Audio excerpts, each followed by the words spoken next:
우리 사회를 지키는 특별한 요원, 전쟁이 난다면 사회 복무 요원들이 뭘 하는지 아시나요?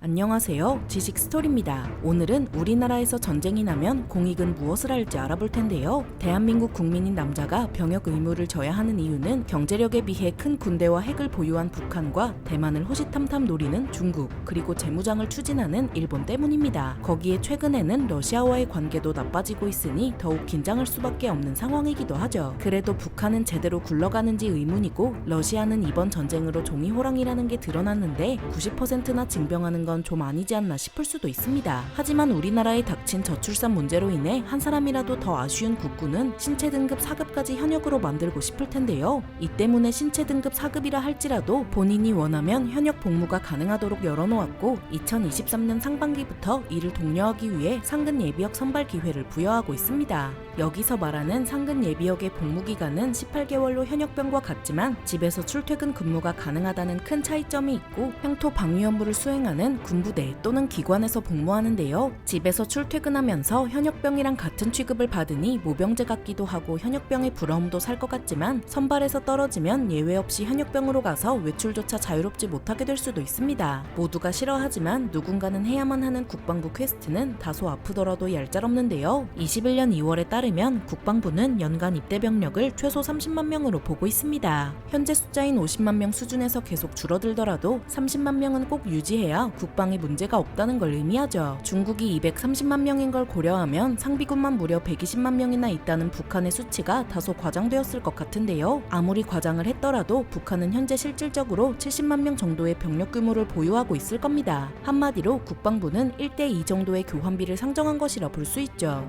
북한이 고난의 행군 이후로 크게 기울고 핵무기 개발을 진행시켜 국제사회의 제재를 받은 현재로서는 남한을 전면전으로 이기기 어렵지만 결코 방심해서는 안 되는데요. 다른 나라보단 뒤떨어질지 몰라도 약 20만 명의 특수전 부대를 보유한 북한이 다양한 루트로 이들을 남하시킬 경우 후방 교란을 통해 큰 위협이 될 수 있죠. 또한 5,000톤의 화학무기를 보유한 북한이 이를 방사포나 탄도탄에 실어 수도권을 공격하게 되면 12만 5천 명의 사상자가 발생할 수 있다는 무시무시한 분석 결과도 있습니다. 결정적으로 그동안 개발한 핵무기는 트럼프 전 대통령이 북한으로 오게 할 만큼 매우 심각한 안보 위협으로 다가오고 있습니다. 이 때문에 우리나라는 화생방전을 대비하고 전방에 과할 정도의 병력을 배치하는 등 혹시 모를 북한의 돌발 행위에 대비하고 있는데요. 하지만 병력 자원이 부족한 상황에서 최소 30만의 병력은 유지해야 하는 국군으로서는 여간 골치 아픈 게 아닙니다. 이 때문에 상근 예비역 7,600명을 현역으로 전환하고 그 업무를 공익에 맡기는 것을 22년도 말부터 추진했으며, 23년 상반기부터 신체 등급 4급 중 현역 복무 선택자에게 상근 예비역 선발 기회를 준 것이죠. 이외에도 여군 비중을 늘리고 의무경찰, 해양경찰, 의무소방, 산업기능요원, 전문연구요원까지 현역병으로 돌리려 하고 있다고 하니 그야말로 영혼까지 끌어모으는 상황입니다. 국방부 퀘스트의 바이블인 병역법에 따르면 대한민국 국민 남성은 헌법과 병역법에 따라 병역 의무를 성실히 수행해야 하고, 여성은 지원자만 현역과 예비역 복무가 가능합니다. 이런 이유로 여성 공익은 없는 건데요. 또 병역법에 따르지 아니하고는 병역 의무에 대한 특례를 정할 수 없고, 인종, 피부색 등을 이유로 차별해서는 안 되며 빨간 줄 그어진 사람 또한 안 된다고 합니다. 1997년도부터 실시됐던 연애병사 제도는 형평성 논란으로 16년 만에 폐지되었고, 국위 선양을 했더라도 병역 의무는 져야 한다는 의견에 따라 많은 연예인과 스포츠인이 국방부 퀘스트를 클리어했는데요. 병역법에서 구분하는 병역의 종류는 현역, 예비역, 보충역, 병역준비역, 전시근로역, 대체역 등 다양하게 구분되어 있습니다. 다들 잘 아는 현역과 예비역은 넘어가고 보충역부터 살펴보면 그 정의를 현역 복무를 할 수 있다고 판정된 사람 중 병력 수급 사정에 따라 현역병이 되지 않은 사람을 의미하는데요. 여기서 눈치챈 사람도 있겠지만 보충역에 포함된 공익은 전쟁이 나면 병력 수급 사정에 따라 현역병이 될 수 있다는 거죠. 병역법 제83조 2항 3호에 따르면 전쟁이 나면 군사교육 소집을 받지 않은 보충역은 현역 이병병 대상이 될 수 있고, 군사교육 소집을 마쳤으면 병력 동안 소집 대상이 될 수 있다고 하는데요. 여기서 말하는 군사교육 소집은 기초군사 훈련을 30일 이내로 받는 걸 의미하죠. 무슨 훈련 받은 거로 현역병이 되나 싶을 수도 있지만 병역법 제44조에 따르면 군사교육 소집을 마친 공익은 병력 동안 소집 대상자이기 때문에 전쟁이 나서 제46조에 따라 소집되어 제47조에 따라 시행한 신체검사를 통과하면 제48조에 따라 복무나 처우는 현역병과 같이 합니다. 공익은 현역병으로 복무하기 어려운 거 아닌가 싶지만 제83조 2항 2조에 따라 전쟁이 나면 심리검사를 생략하고 외과나 내과 위주의 신체검사를 시행한다고 하니 전쟁이 나면